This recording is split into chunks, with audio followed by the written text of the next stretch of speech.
기도로 예배 시작할게요. 사랑의 아버지 하나님 감사합니다. 오늘도 우리를 예배의 자리 가운데로 불러주심에 감사드립니다. 주님, 우리가 그 무엇과도 바꿀 수 없는, 그 무엇과도 비길 수 없는 그 하나님의 영광을 선포하는 삶 되게 인도해 주세요. 감사드리고 예수님의 이름으로 기도드립니다. 아멘. 네, 함께 찬양하실게요.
찬양하리.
영원할 수 없는 사랑,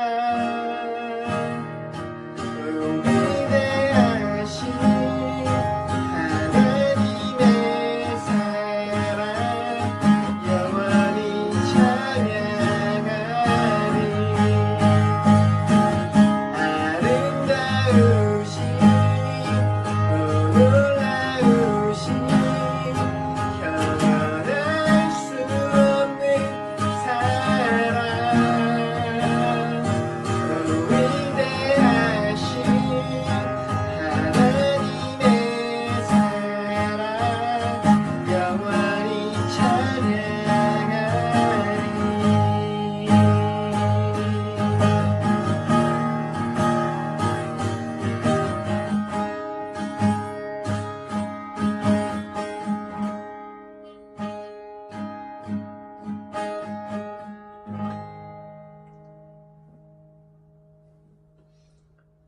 이 시간 함께 예배를 위해서 기도했으면 좋겠습니다.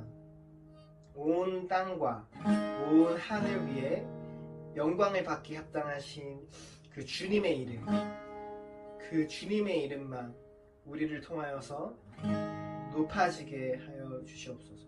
예배인 시간이 그 주님의 이름을 높여드리는 우리 마음의 예배 되게 하여 주시고, 이 시간 가운데 그 아름다우신 주님을 더 깊이 또 알아가는 시간 되게 인도해 주세요. 감사드렸고, 우리 잠깐 같이 기도드릴게요.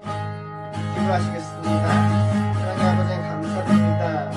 주님, 이 시간 우리가 예배 가운데 주님 앞에 함께 나와서 예배 드립니다. 주님, 우리 마음이 주님 앞에 드려지게 하여 주시옵시고, 우리 마음의 묵상과 또 말들이 주님께 연락되어 줄 수 있는 그런 시간 되어줄 수 있도록 도와주세요. 예배를 통하여서 또 주님 함께 해주시옵시고 목사님 말씀하시는 목사님 가운데 은혜를 도와 주셔서 우리가 그 주님 또한분 알아가는 시간 되게 인도해 주시옵소서.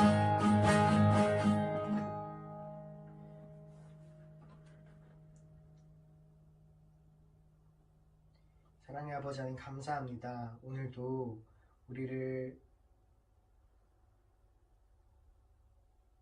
예배자로 불러주셔서 지금 이 시간뿐만이 아니라 우리 삶 전체가 하나님께 드려지는 예배가 되게 하심에 감사드립니다. 오늘 또 이 예배의 시간 가운데 우리가 어떤 상황 가운데 있든지 어떤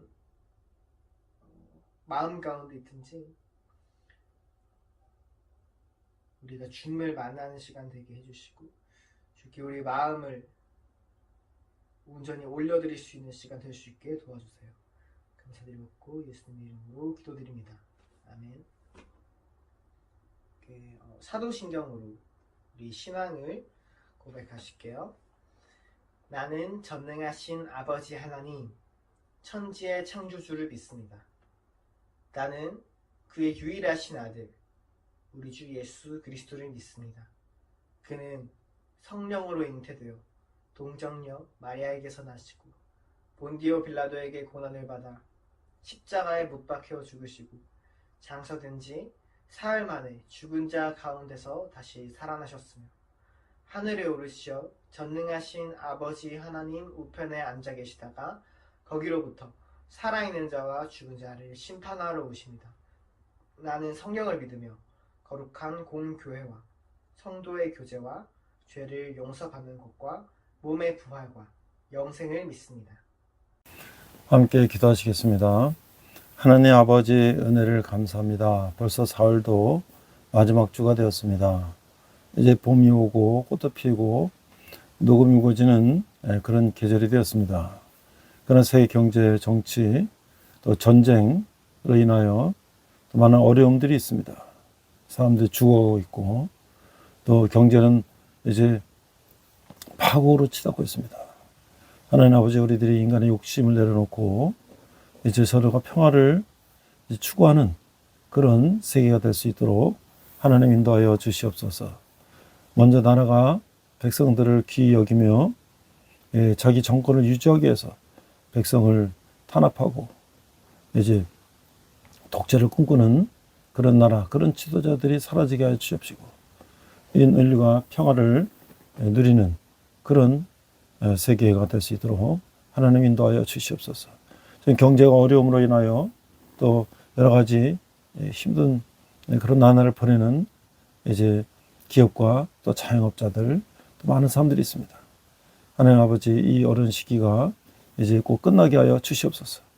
무엇보다 우리가 먼저 하나님 앞에 나갈 수 있도록 아버지 하나님 인도하여 주시옵소서.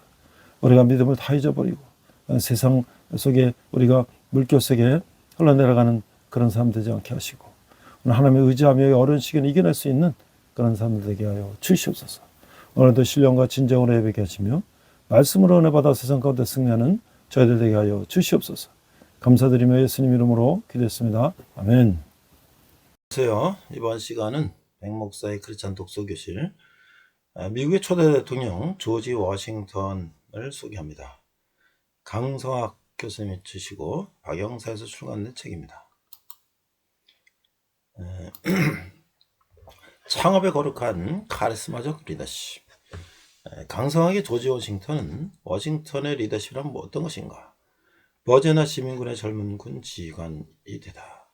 프랑스 인디언 전쟁에 참전하다 등 창업에 거룩한 카리스마적 리더십의 기초적이고 전반적인 내용이 수록되어 있습니다. 강성학 교수님은 고려대학교에서 정치학 학사 석사를 하시고 미국에서 노던 일리노이 대학에서 정치학 박사를 하시고 쭉 교수로 재직을 하셨어요. 현재는 명예교수로 계십니다. 자, 이 책의 목차를 보니까 저희 프롤로그, 워싱턴의 리더십은 어떤 것인가? 앞서 말했던 세 가지 목차가 있고요. 미국의 대륙권 총사령관이 되다. 독립을 위한 혁명 전쟁을 수행하다. 총사령관직의 도전을 물리치다. 프랑스의 개입과 미국, 프랑스 동맹으로 전쟁의 승리를 거두다. 그래서 이제 미국의 초대 대통령이 되다. 이런 식으로 되어 있습니다. 자, 저자는 서문에서 이렇게 말씀하고 있어요. 본서는 미국 합중국이라는 위대한 근대 민주공화국 탄생의 혁명적 드라마 속에서 조용하게 출연한 한 거룩한 카리스마적 지도자의 생애와 리더십에 관해 쓴 것이다. 지금까지 정치에 관한 쓴 책들 가운데 세상에서 가장 유명한 군주론, 이 저자인 마키아벨리는 그 책에서 이렇게 말했다. 자기가 새로운 질서를 시작하는 우두머리가 되는 것보다도 더 다루기 어렵고 더욱 성공이 의심스러우며 관리하기 보다 더 어려운 일이 없다는 것을 기억해야 한다. 왜냐하면 이 혁신자는 구질서부터 혜택을 본 모든 사람들을 적으로 갖게 되는 반면에 새로운 제도에서 혜택을 볼 것으로 기대되는 사람들은 미온적인 옹호자에 지나지 않을 것이다. 정말 그렇죠. 기존 질서를 파괴하면 기득권자들은 반대를 하고 새로운 질서를 구축하면 아직 그 사람들은 진감인가 하는 거죠. 이런 냉담함은 부분적으로 기존의 법률에 의해서 혜택을 본 적들의 두려움에 기인하고 또 부분적으로는 잘 수립된 경험의 결과 아닌 새로운 것에 대한 믿음이 없는 사람들의 불신에 기한다. 그러므로 새 질서의 적들이 그것을 공격할 기회가 있을 때마다 그들은 당파적 열정을 가지고 그렇게 할 것인 반면에 다른 사람들은 그것을 무기력하게 옹호할 뿐이라서 이 후자들에게 의지하는 것은 위험하다. 이처럼 마키아벨리는 그 위험성을 잘 알면서도 모든 사람들의 공동 혜택을 위해 새로운 법률 제정과 새로운 질서를 확립하기 위해 새 군주를 위한 비망록을 작성했다. 비록 인간들의 시기에는 본성이 미지 바다와 땅을 찾는 것보다 더 새로운 양식과 질서를 찾는다는 것을 언제나 덜 위험스럽게 만들지는 않지만 모든 사람들의 공동 이익을 위해서는 나는 어느 누구도 아직 가보지 않은 길을 가기로 결정했다. 그러나 마키아벨리는 그가 비판한 이전의 모든 철학자들처럼 자신의 정치적 목적지를 상정했을 뿐 스스로 약속의 땅을 결코 밟지 못했다. 그의 계획은 그만큼 성공하기 어려운 것이었다. 바꿔 말한다면 그는 영원히 영광스러운 새로운 창업자와 수성가가 되길 염원했다. 창업은 원래 나라를 세운다는 건고를 의미하고 수성은 건국한 나라를 잘 유지한다는 뜻이다. 마키아벨리는 자기의 계획을 실천에 옮겨보지도 못했지만 세계사에서 18세기 말에 새로운 근대 민주공화국을 신천지 미국 땅에 최초로 세웠을 뿐만 아니라 더 나아가 이 새로운 민주공화국이 항구적으로 유지될 수 있는 토대를 마련한 아주 탁월한 정치 지도자요 거룩한 영웅이 한 사람이 있었다. 그가 바로 미 합중국의 초대 대통령인 조지 워싱턴이다.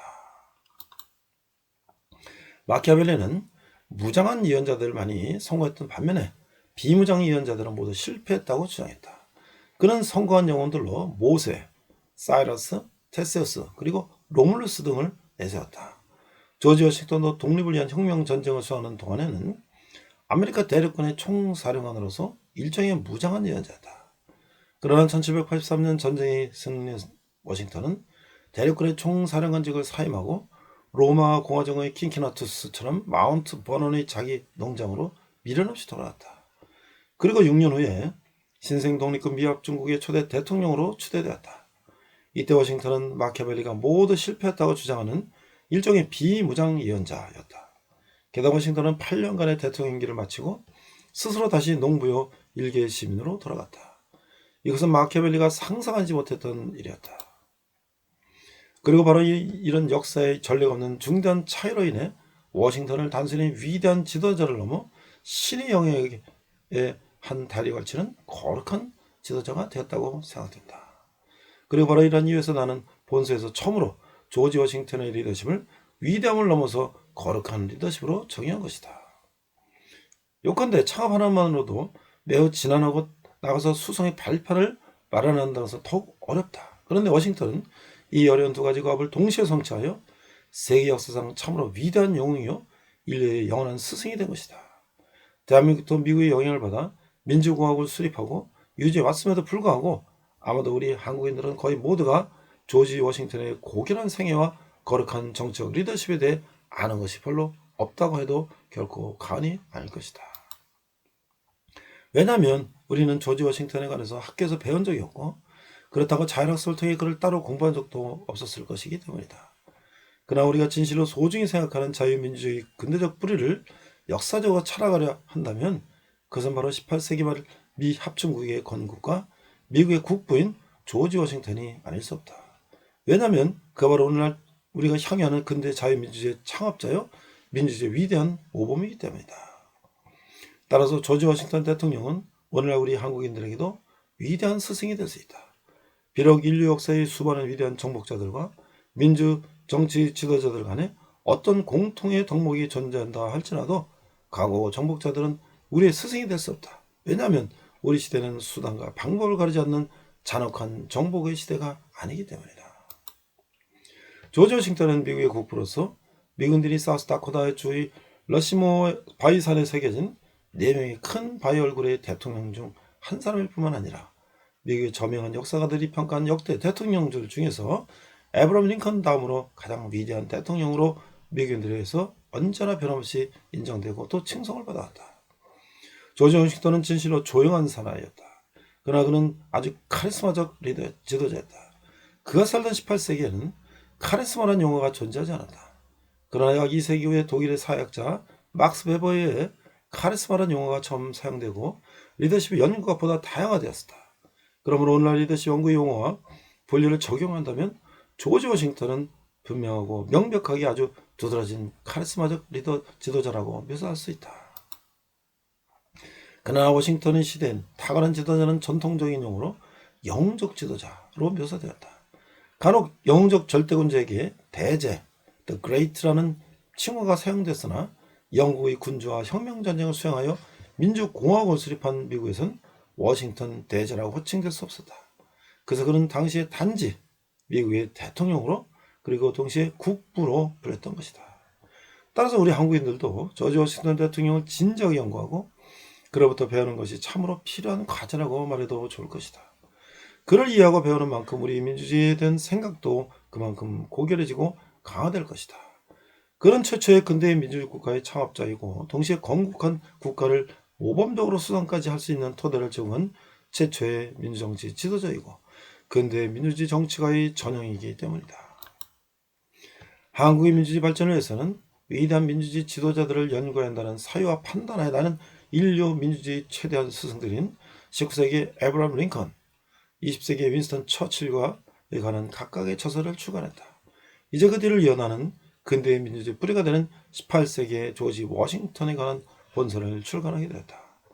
이로써 자유민주주의 국가에 관한 워싱턴의 창업, 링컨의 수성, 그리고 처칠의 절망에서 국으로 구성된 기나긴 3세기에 걸친 위대한 민주주의 실천적 스승에 관한 나의 연구 3부작을 이루게 된다.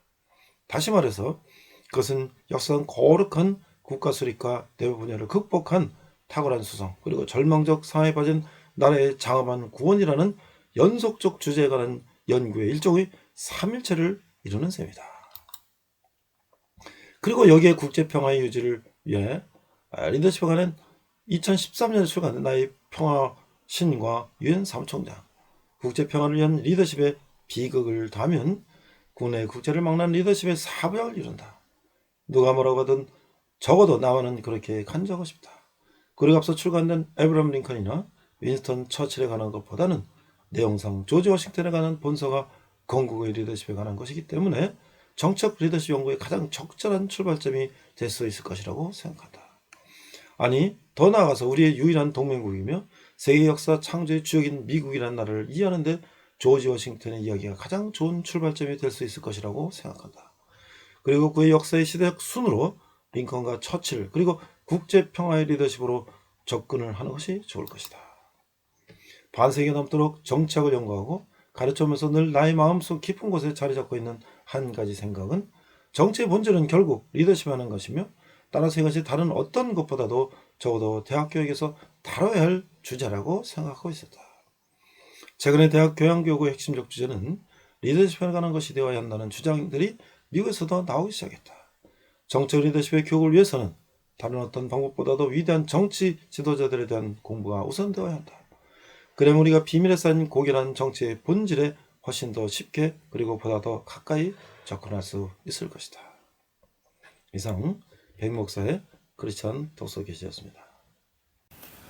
네, 이번 주부터는 우리가 열왕기 이제 사무엘 상하, 열왕기 상하, 역대 상하를 이어서 나누고자 합니다. 오늘의 제목은 왕조의 처당 사울. 부제는 조지 워싱턴입니다. From this week, we will preach the gospel of the kings, Samuel 1-2, 1 Samuel, 2 Samuel, and 1-2 Kings. The title is Saul, the first king of the one king dynasty. The vice title is the George Washington. 오늘의 본문은요, 사무엘상 18장 7절 한 절을 읽도록 하겠습니다. 여인들이 뛰놀며 노래하며 하여 이르되 사울이 죽인 자는 천천히요 다윗은 만만히로다 한지라. 1 Samuel 18:7 As they danced they sang, Saul has slain his thousands and David his tens of thousands. 자, 우리가 이제 줄거리를 따라가 보면요, 사무엘 시대의 국제 정세는 새롭게 강조로 부상하는 해양적의 하나인 블레셋이 이스라엘을 괴롭히는 상황이 계속되고 있는 시대죠. 블레셋의 위험은 이후에도 계속되어 다윗 시대의 절정에 달하게 되는 거예요.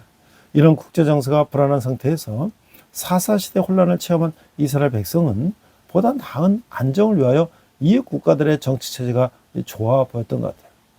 여전히 소견대로 행하는 모습이죠. 그 왕을 주소서.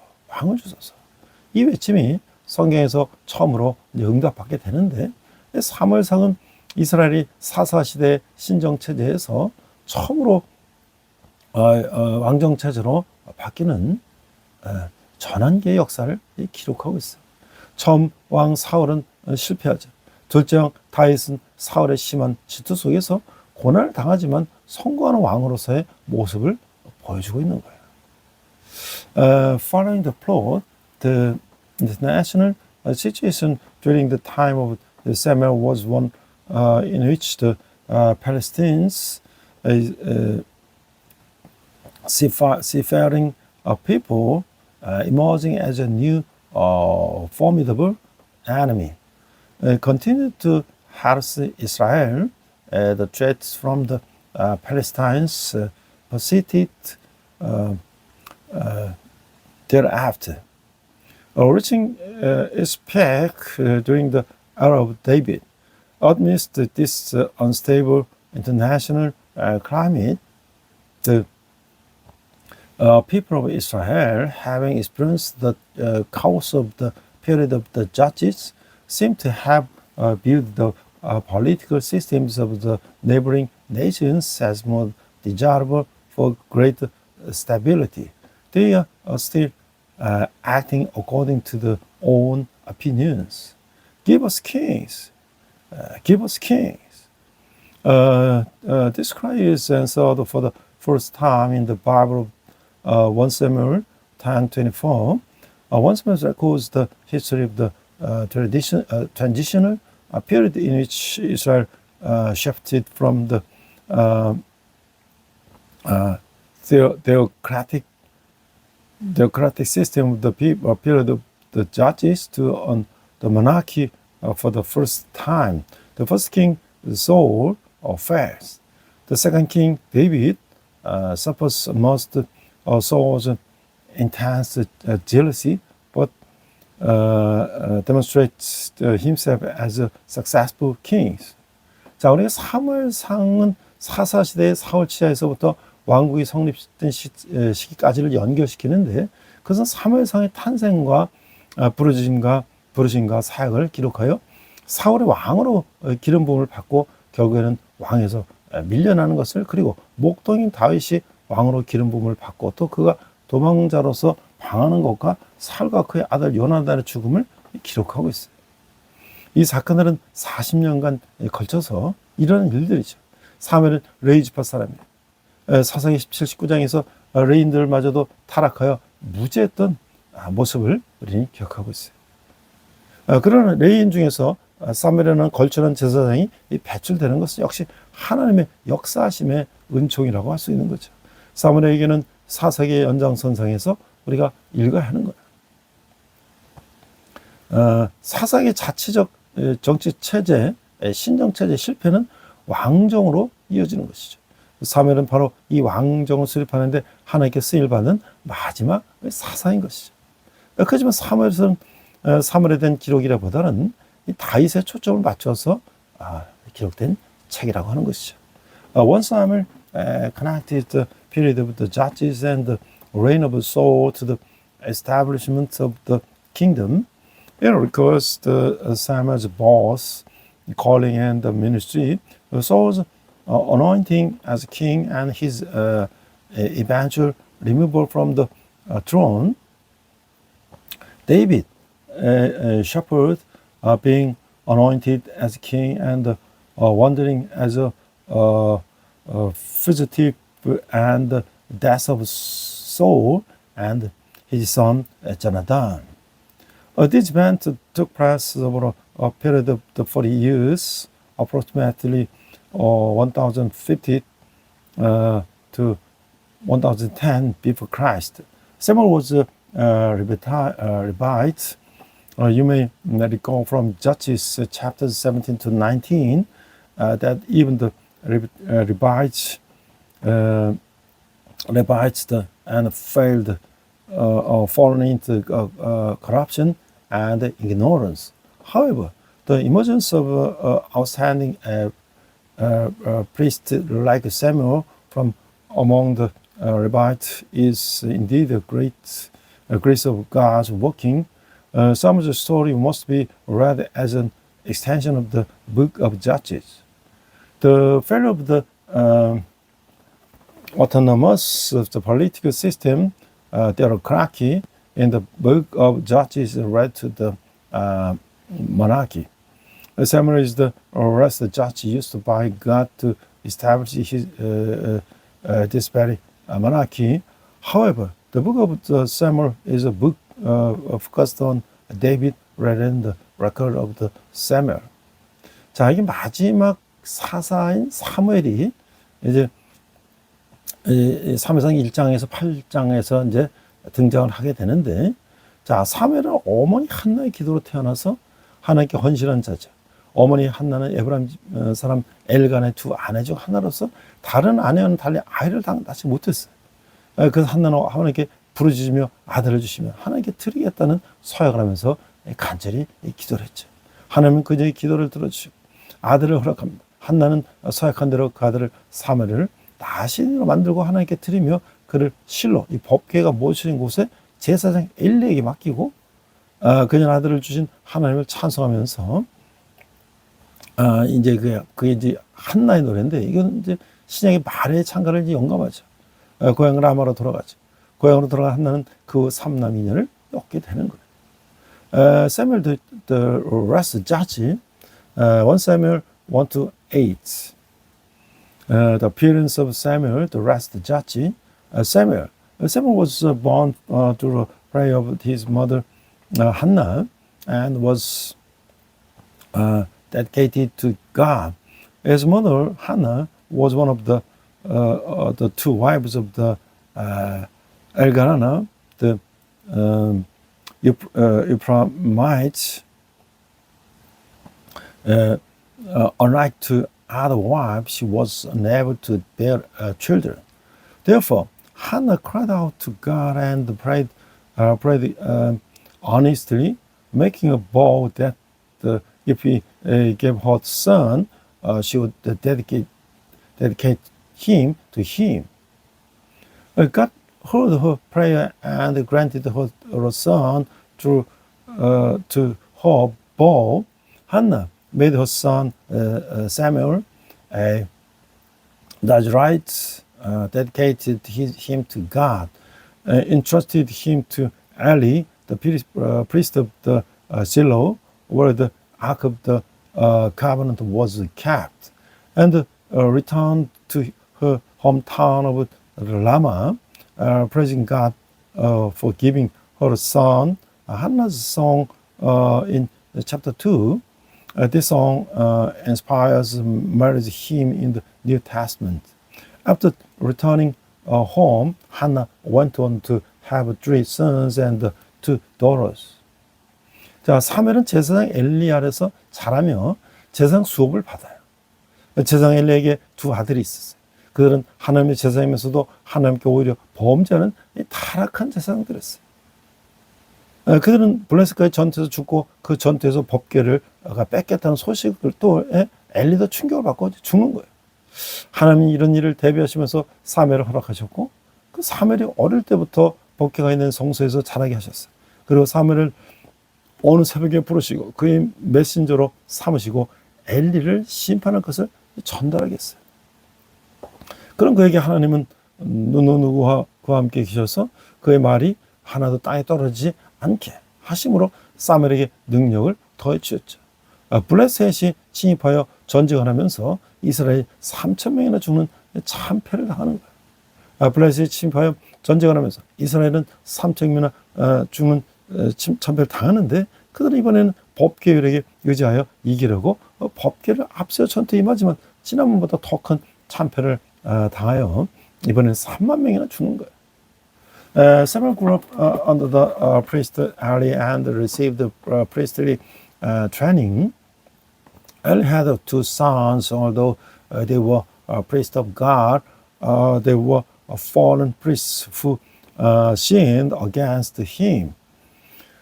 They died in the battle against the Palestinians, and Eli also died of the shock upon hearing the news that the Ark of the Covenant have been captured in the battle, chapter 4. Preparing for such event, God allowed Samuel to be present and had him grow up in the sanctuary where the ark was kept from a young age. Then, one dawn, God called Samuel, appointed him as his the messenger, and had him deliver the message that Eli would be judged. To such a man, God increased Samuel's power by saying that was with him, to that not a single word of his fell to the ground. When the Palestinians invaded and waged war, Israel suffered crushing defeat, with 3,000 men killed. This time, they went into battle with the Ark of the Covenant at the forefront, hoping to win by relying on his power. But they suffered on even greater defeat than before, with 30,000 men dying. 그러니까 이스라엘 장로들은 법궤를 미신적으로 다뤘고 이것은 하나님의 영광이 임재하는 곳이지 전쟁을 이기게 하는 어떤 능력을 바라는 것으로 취급할 것은 다분히 바알신앙의 영향을 받은 발상이었다는 것이죠. 법궤는 가나안 정착 이후 실로에 두었던 것이죠. 그래서 실로는 당시 성지가 된 곳이고 그곳에 성소가 있어 어린 사무엘이 성장한 곳이기도 하는 거예요. 법궤를 그곳에서 끌어내어 전투지인 아벡 쪽으로 옮겼다가 블레셋 군사에게 뺏겨 블레셋의 신 다곤의 신당에 있는 아스도로 옮겨졌어요. 그런 법궤 때문에 다곤 신상의 목이 부러진 일이 생기자 블레셋은 이 법궤를 가드적으로 보내는 거예요. 그러자 이번에는 가드에 큰 재앙이 와요. The elders of Israel treated the Ark of the Covenant as superstitiously, treating it as a place where God's glory dwells, rather than as a source of the power to win wars. Was a concept heavily influenced by Baal worship. The ark was placed in Shiloh after the settlement in Canaan. Thus, Shiloh became a holy site at the time, and it was where the sanctuary was located and where the young Samuel grew up. The ark was taken from there and moved to the battlefield of Aphek, but it was captured by the Palestine army and moved to Ashdod, where the temple of the Palestinian god Dagon was located. However, when the neck of the statue of the Dagon was broken by the ark, and the Palestinians sent the ark to the region of the god, consequently, a great disaster befell 가드. 그래서 에그론을 보내는 거예요. 이때 에그론 사람이 크게 반대를 하죠. 그러나 7개월 동안 이곳에 머물게 되는 거예요. 베세메스에서 블레셋의 복술가들이 회의를 하여 법궤를 이스라엘 백성에게 돌려보내기로 하고 베세메스를 통해서 기랏 여아림으로 보내지는 거예요. 베세메스에서 법궤안을 들여다본 사람 70명이 직살했어요. 하나님을 본 자는 그 자리에서 직사하는 것과 같이 죄를 가지고 있는 인간이 죄 해결 없이 하나님의 영광 임재를 보는 것은 곧 죽음을 의미하는 것이다. 법궤는 다윗이 예루살렘으로 옮길 때까지 기란 여라임에 머물게 되는 거죠. So it is sent to Ekron. At this time, the people of the Ekron strongly object. However, it remains there for 7 months at Beth Shemesh. The Palestine diviners hold a meeting and decide to return to the Ark of the Covenant to the people of Israel.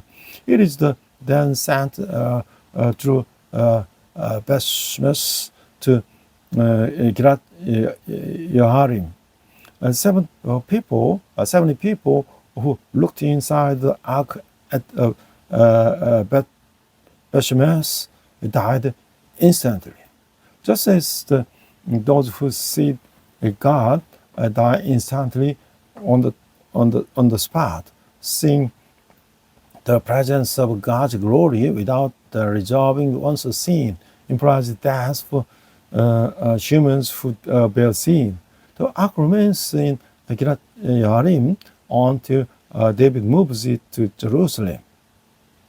20년이 지난 후에 마지막 사사인 사무엘은 이스라엘 백성을 미스바에 모으고 영적 대각성 집회를 갖는 거예요.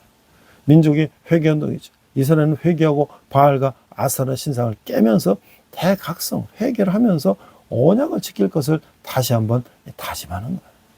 이럴 때 그 믿음을 시험하는 일이 항상 뒤따르는 법이죠. 곧이어 블레셋 군대가 침입하는 거예요. 이번엔 이스라엘 백성이 사매를 중심으로 하나님을 의지하는 믿음으로 나가게 된다는 거죠. 하나님 이 모습을 보시고 응답하셔서 블레셋 군대를 이스라엘 앞에서 패하게 하는 거예요. 사매는 그것에서 여기까지 도우신 하나님을 기념하는 돌을 얻고 에베네셀, 하나님을 기념하는 거죠.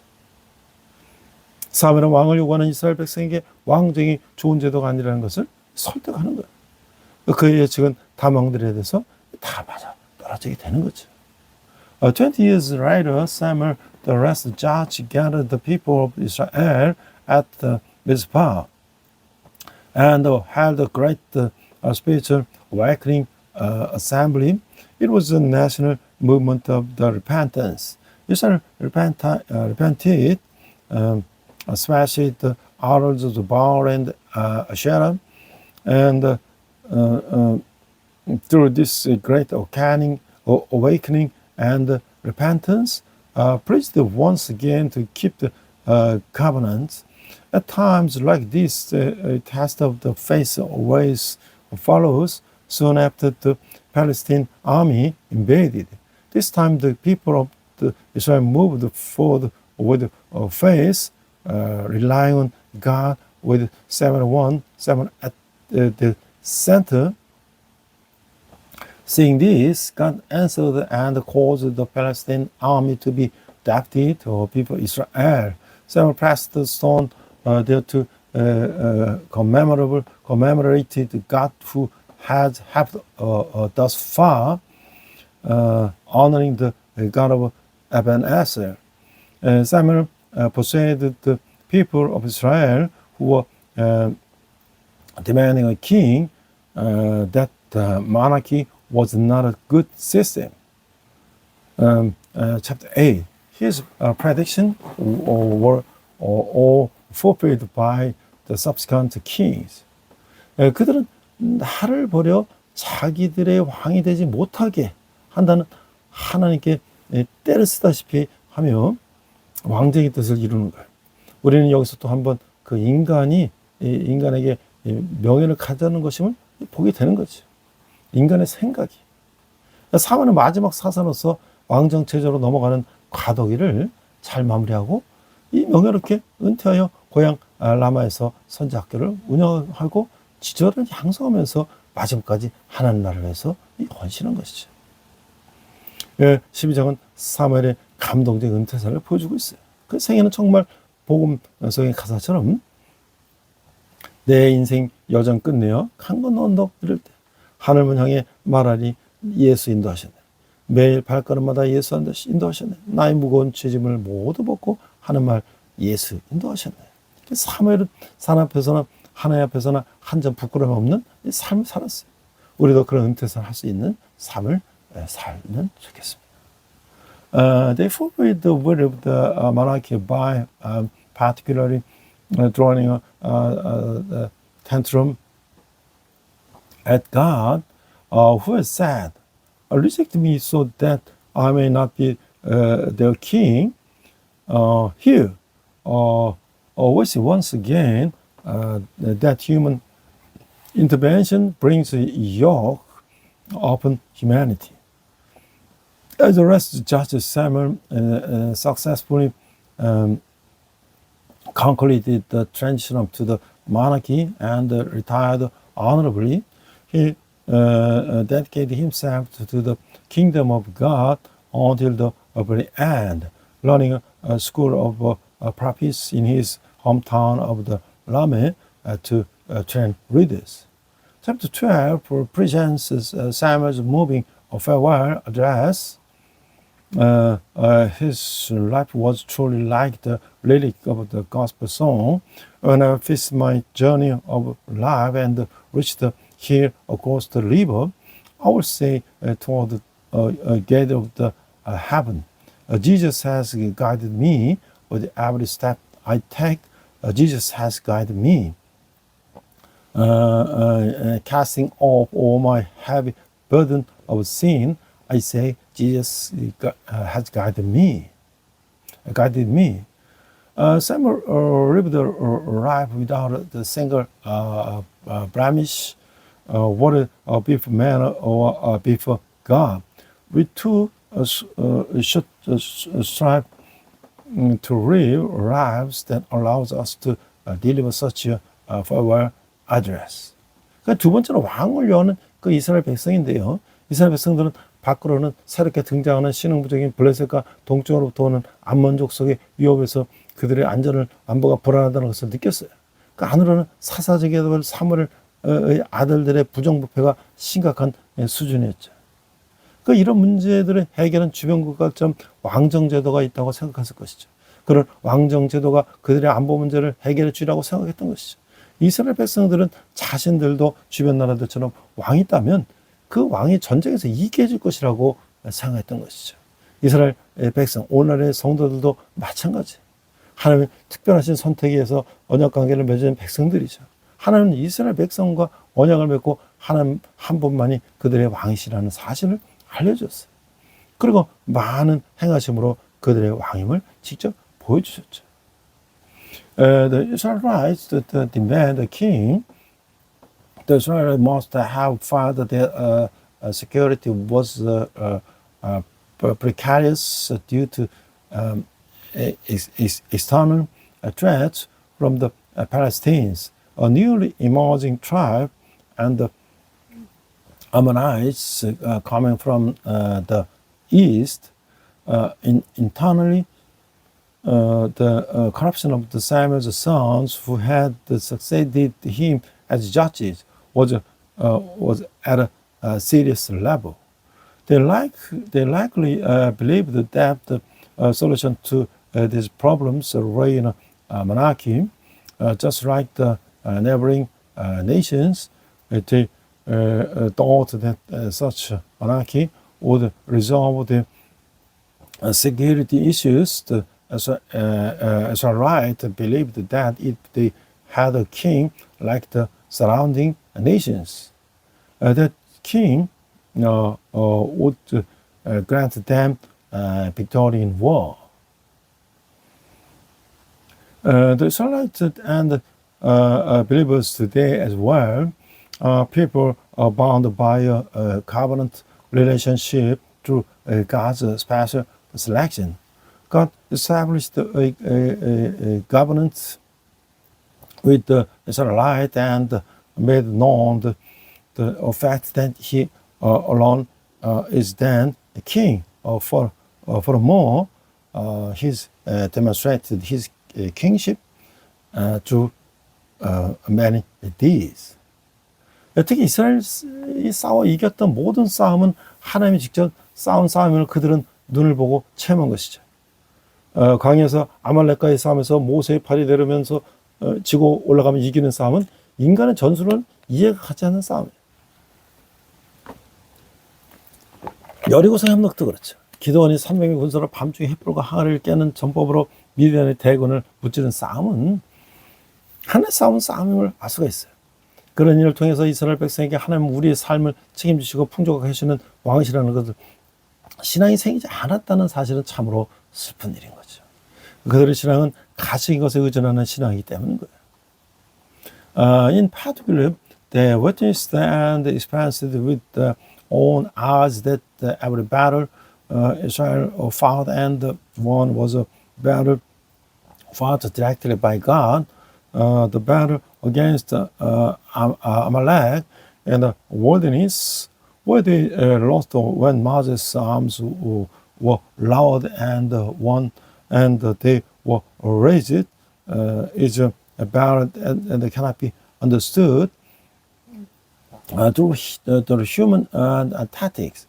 The same is true of the fall of the Jericho, the battle in which Gideon defeated the great army of the Midian with 300 soldiers at night using the torches and broken jars, reveals that it was a battle fought by God. It is truly a sad fact that through this band, the people of the Israel did not develop or face that God is the king who takes responsibility for their lives and makes him abundant. This is because their faith relies on visible things. 그들은 눈에 보이지는 않지만 한 번 하나님이 그들의 진정한 왕이요 주인이라는 사실을 알기를 원치 않았어요. 그들은 눈에 보이는 왕을 원했고 그 왕이 자기들의 문제를 해결해 줄 것이라고 믿었죠. 그 인간의 뜻을 믿었다는 것이죠. 참으로 어리석은 일이에요. 하나님의 최선을 스스로 포기하고 차선인 인간의 것들을 택했다는 거죠.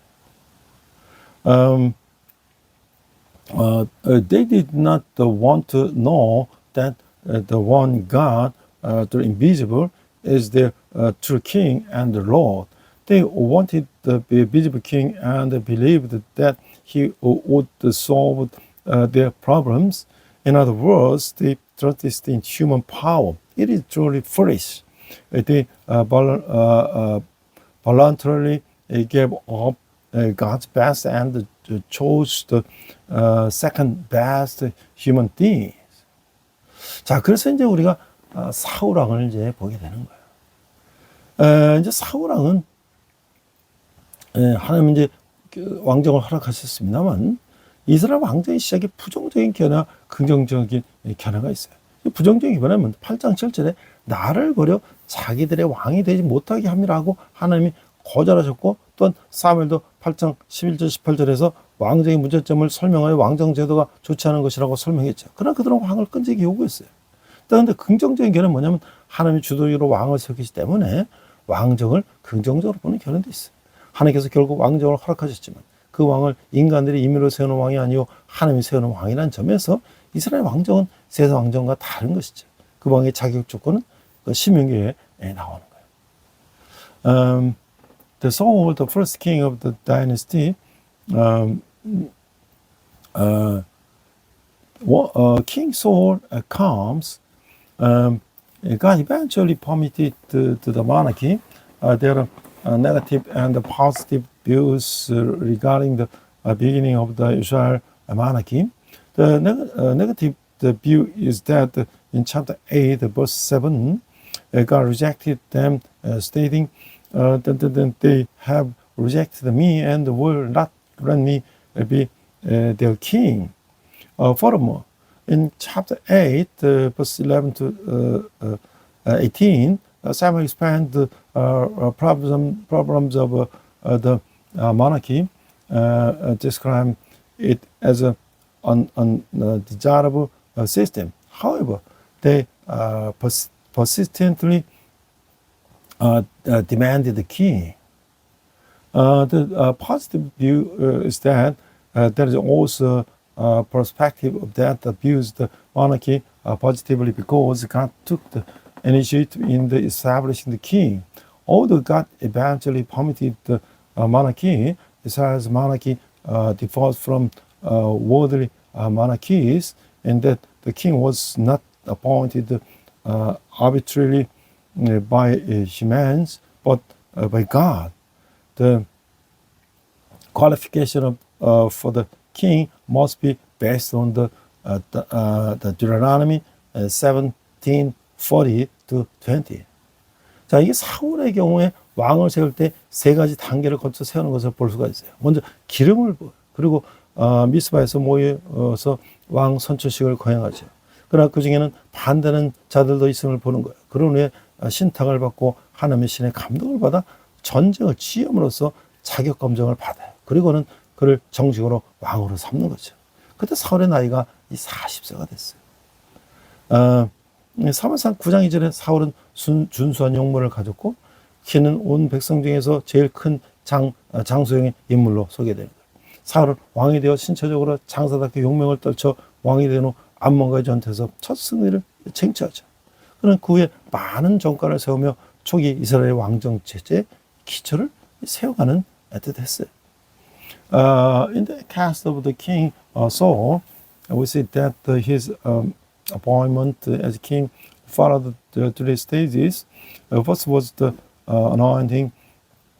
Then they gathered in the Mizpah to hold the election ceremony.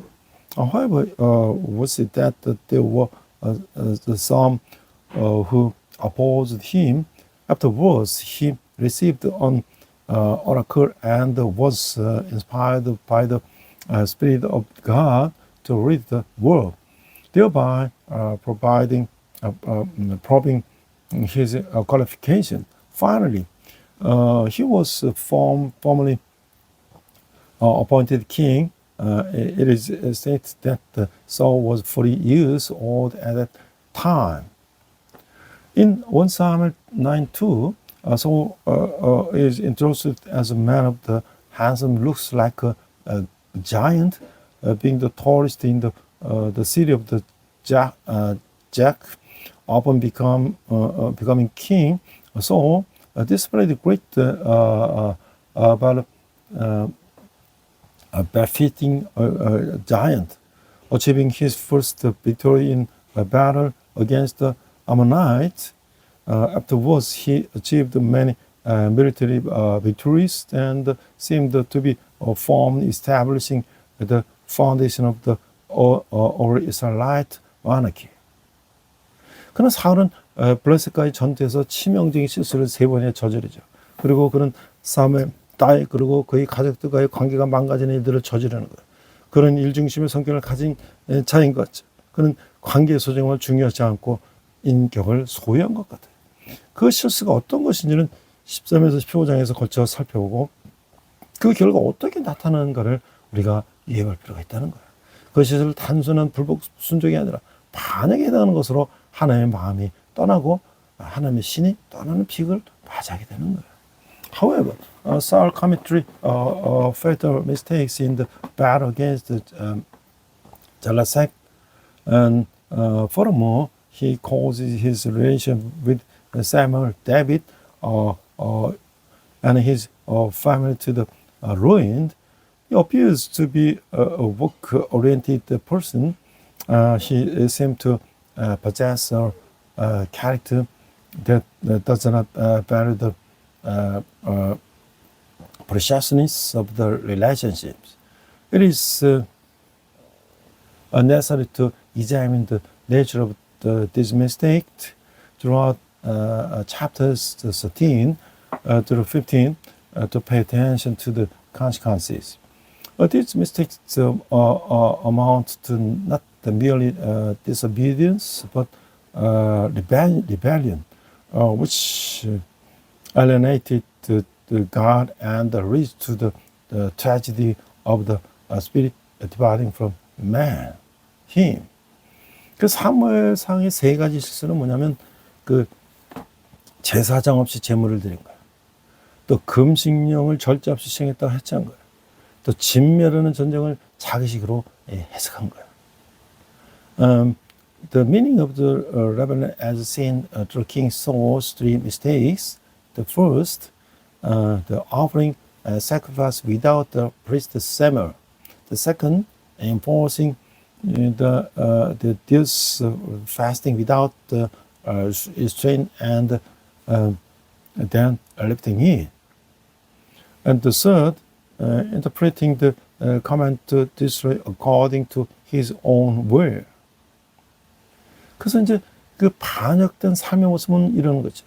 계명을 재평가함으로써 죄를 깨닫지 못하고 책망을 받을 때 다른 사람을 비난하면서 자신의 과를 전가시키고 자신과 다른 사람들 간의 대화 단절을 중시할 뿐 하느님과의 사이의 죄는 깨닫지 못하고 하나님께 불순한 사실보다는 개인적 손실을 슬퍼하는 거예요.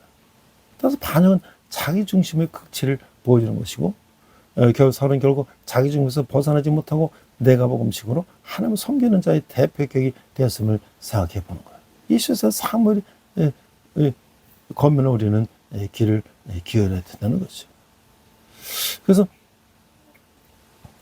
그 사람 실수 통해서 보는 하나님의 반역하는 4단계는 하나님 의지하지 않고 자기를 의지하면 첫째 자기 자신에게 예민하게 반응하고 그를 자기 생각을 찾는 단계에서 자신의 생각 등에 확신을 가지고 독단성이 되는 단계를 거쳐서 자기 중심성이 확 꺼지고 그게 자신은 망가지기 시작한다는 거죠.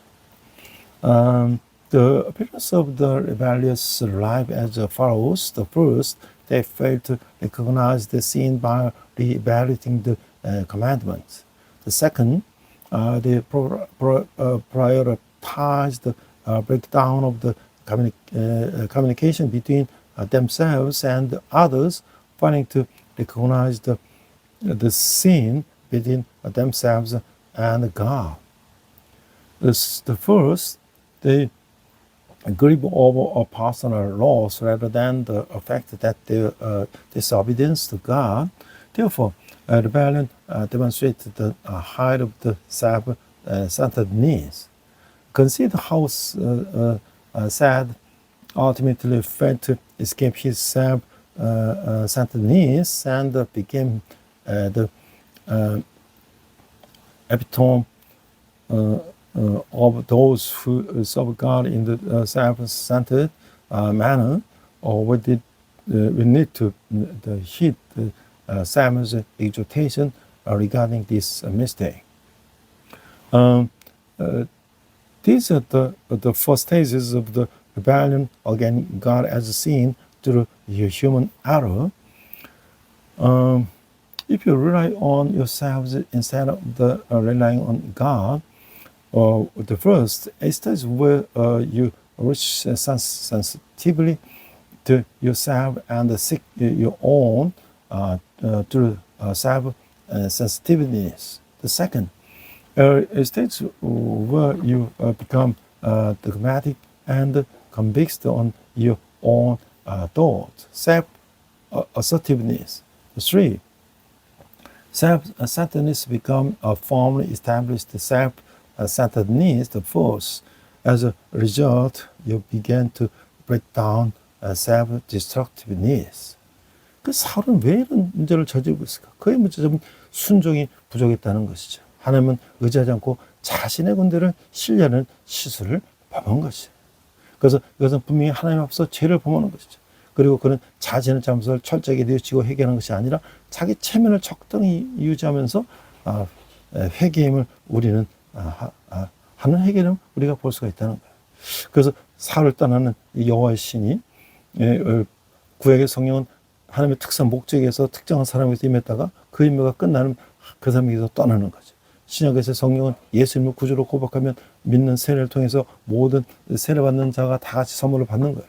그래서 세례를 받는 성도는 성령을 모시는 성전이 되는 것이죠. 신약에서는 예수를 구주로 영접한 모든 성도에게 임하고 내주하는 거예요. 하나님의 마음은 사울에서 떠나 다윗으로 옮겨가는 거죠. 성령이 떠난 다윗은 악신에게 시달리게 되는 거예요. Why is Saul committing such a mistake? His problem was a lack of obedience. He made the mistake of trusting in his own army instead of the relying on God. This is clearly a sin before God. Furthermore, we can see that his repentance is not one of the thoroughly regretting and repenting for his wrongdoings, but rather repentance performed to maintain his dignity. The third, the spirit of the Jehovah departing from Saul. In all the Testament, the Holy Spirit came upon specific people according to God's special purpose, and once that mission was completed, he departed from them. In the New Testament, the Holy Spirit is received as a gift by all who are baptized through the baptism.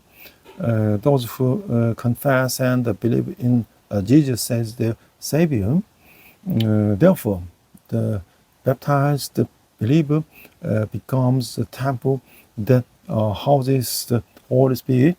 In the New Testament, he comes upon and dwells in and the believers who have accepted Jesus as their Savior.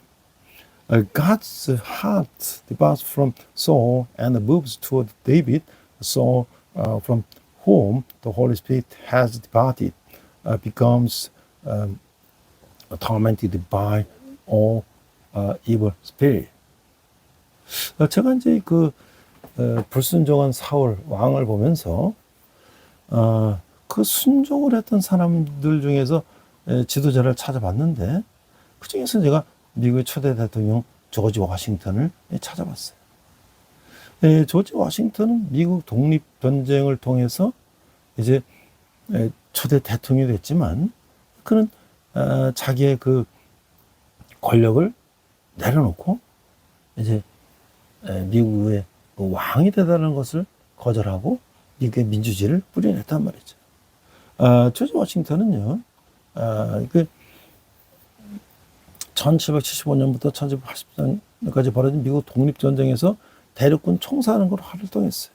그러니까 미국의 그 국민들은 그를 국왕 같은 군주로 인식하여 그 굉장히 좀 왕 같은 생각을 했지만 점차 미국의 건국의 혁명 과정에서 주연 역할을 수행해서 미국 건국의 아버지라고 부를 정도로 이제 유명한 정치인으로 등극했다는 거죠. 1775년 대륙해에서 워싱턴은 영국의 대항해에서 결정된 대륙군의 총사령관이 됐어요. 워싱턴은 미국 독립전쟁 첫 전투인 버스턴 전역의 레싱턴 콩코드 전투부터 파리 조약으로 독립을 승인받을 때까지 총사령관으로서 복무했어요. 워싱턴은 한편으로는 금방이라도 와야 될 것 같다는 대륙계를 취재하고 각지에서 모인 결속 없는 군대를 통솔하면서 동맹국인 프랑스의 의견을 조율하여 했다는 거죠. The George Washington, first president of the United States, he served as the commander-in-chief of the Continental Army during the American Revolutionary War, which took place from 1775 to 1783. Initially, the American public perceived him as the monarchy akin to king, leading to a sense of the distance. However, he gradually played the pivotal role in the founding of the United States and the revolution, rising on to becoming a famous political known as the father of the United States. In 1775, Washington was appointed the commander-in-chief of the Continental Army by Continental Congress, the organization formed to fight against Great Britain. Washington served as a commander-in-chief from the Battle of the Lexington and the Concord in the Boston Campaign, the first battle of the American Revolutionary War until independence was recognized through the Treaty of Versailles.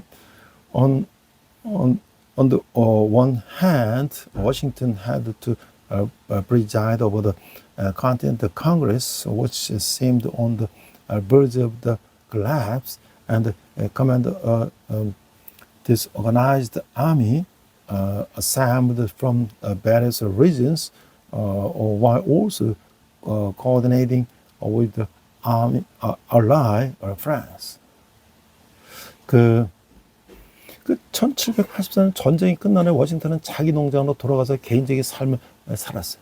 당신의 영국의 국왕인 조지 3세는 워싱턴의 고향으로 돌아갈 것이라는 소문에 대해서 만약 워싱턴이 그런다면 그는 세계에서 가장 훌륭한 사람일 것이라고 언급하기도 했다는 거예요. 1787년 조지 워싱턴은 연합구역을 대체하는 미국 헌법의 초안을 작성하기 위해서 열린 필라델피아 헌법제정의회를 주재했어요. 워싱턴은 1789년 미국 대통령 선거에서 처음이자 마지막으로서 만장일치로 대통령이 당선되었고, 연방정부가 수립된 후 대통령으로 재임하는 동안 정부 각 부서의 관리와 임무에 대한 기초를 놨다는 거죠.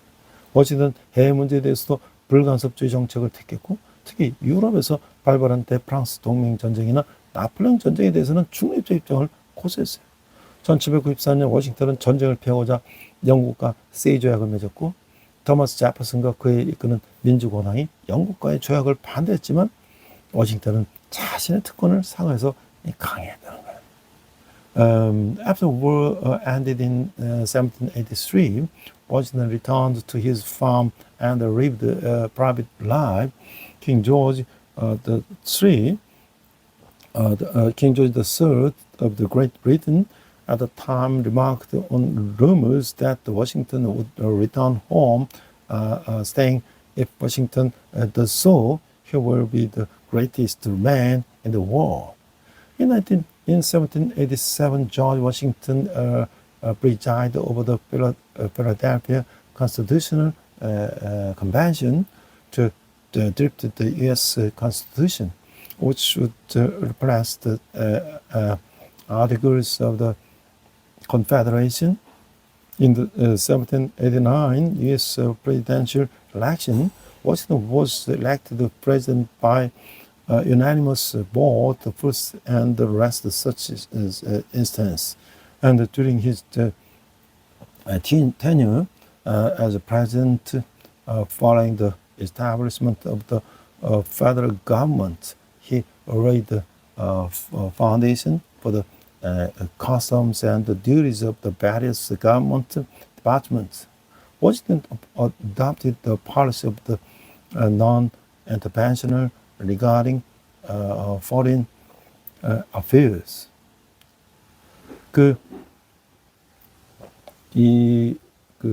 워싱턴은 헌법에 대통령의 임기 제한 조항이 없음에도 불구하고 삼성 권유를 거절한 채 1797년에 퇴임함으로써 이선 연임의 관례가 생겨됐어요.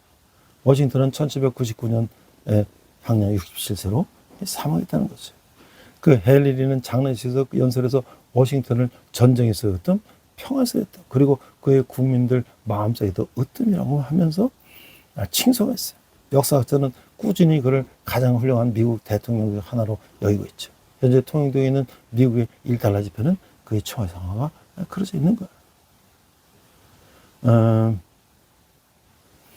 Despite the Constitution having no term limits for the president, he declined offers for a third term and retired in 1797, establishing the custom of the serving two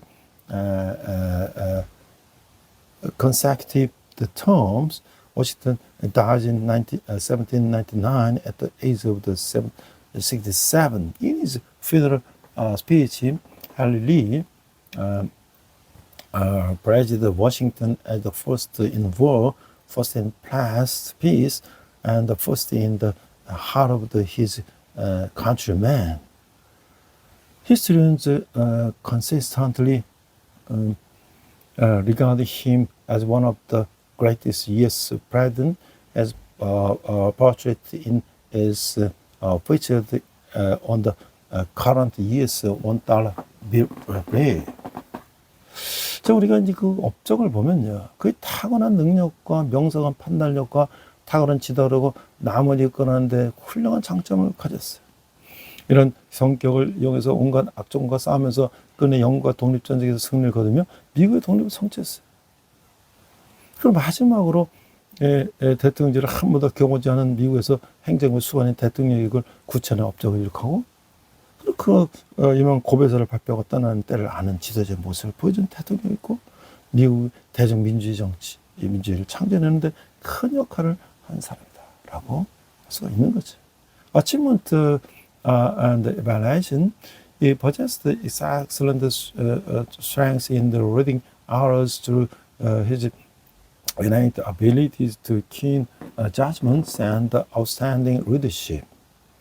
Through his legal conduct, President knew a passion in the newly born nation of the United States, exerted powerful political authority from the very beginning, much like a strong monarch.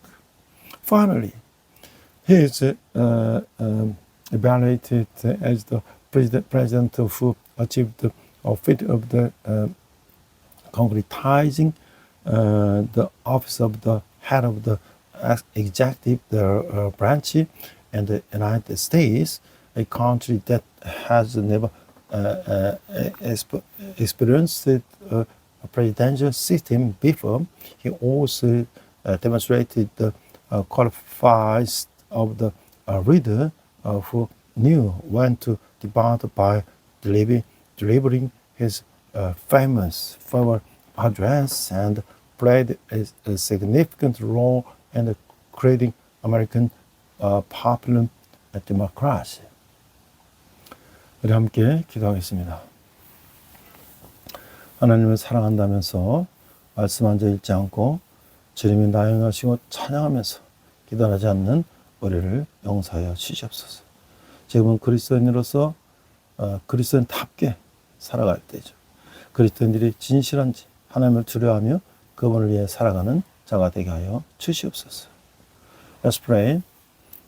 Please forgive us to claiming to love God, yet reading not a single verse of His word, and for praising the Lord as our King, yet failing to pray. Now is the time for us to live Christians, living like true Christians, make Christians becoming those who fear God, the one of the truth, to live for Him. We pray in Jesus' name. Amen. 시간 내게 있는 모든 것을 찬양하시면서 함께 헌금하시겠습니다.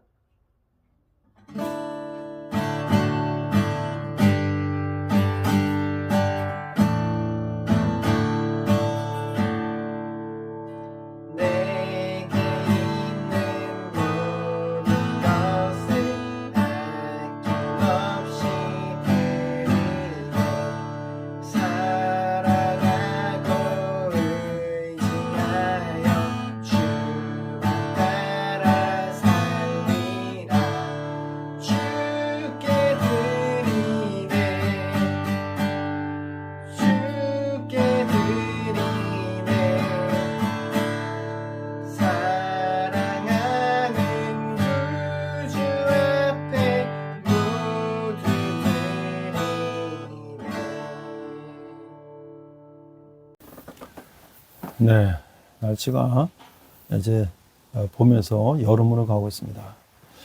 저희는 이제 충청도 홍성에다가 충남 홍성에다 엘리마우스라는 성경 공부와 터반 농사하는 그런 이제 곳에 제가 한 10여 년 동안 이제 나무도 심고 또 터바도 가꾸고 있습니다. 우리 교회 교인들하고 같이 가서 한 달에 한 번 정도 이제 힐링도 하고 또 이 대천에서 수정도 갖고 있고요.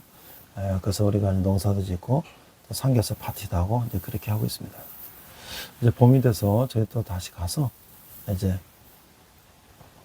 좀 이제 비료도 뿌리고 이제 모종도 심고 이제 이렇게 힐링하는 시간을 갖고자 합니다.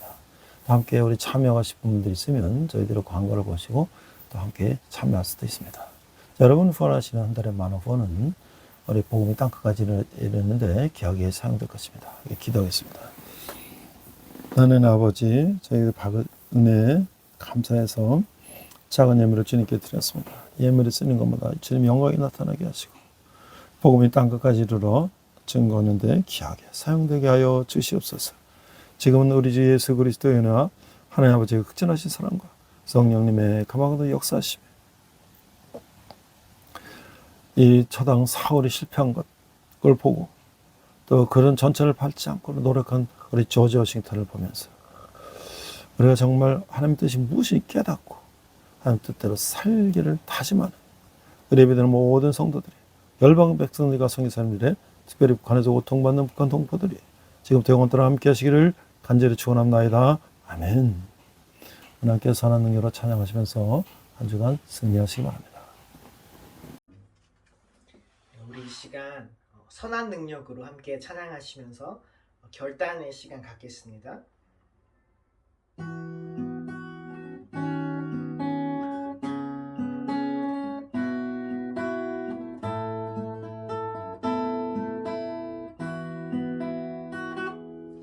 그 선한 힘에 고요히 감싸여 그 놀라운 평화를 누리며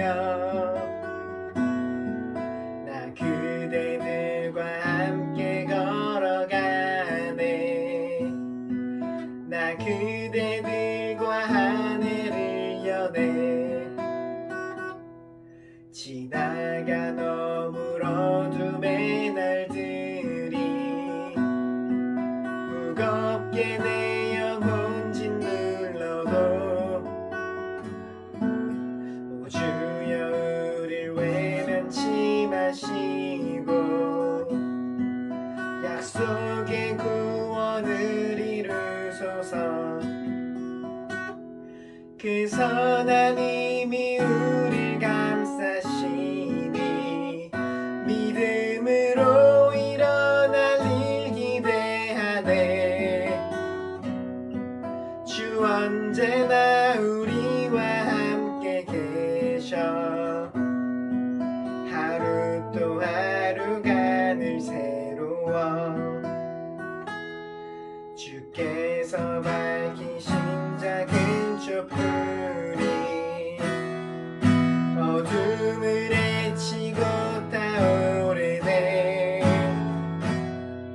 그 빛에 우리 모두 하나 되어 온 누리에 비추게 하소서.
주님과 동행하시는 복된 한 주 되시길 축복합니다.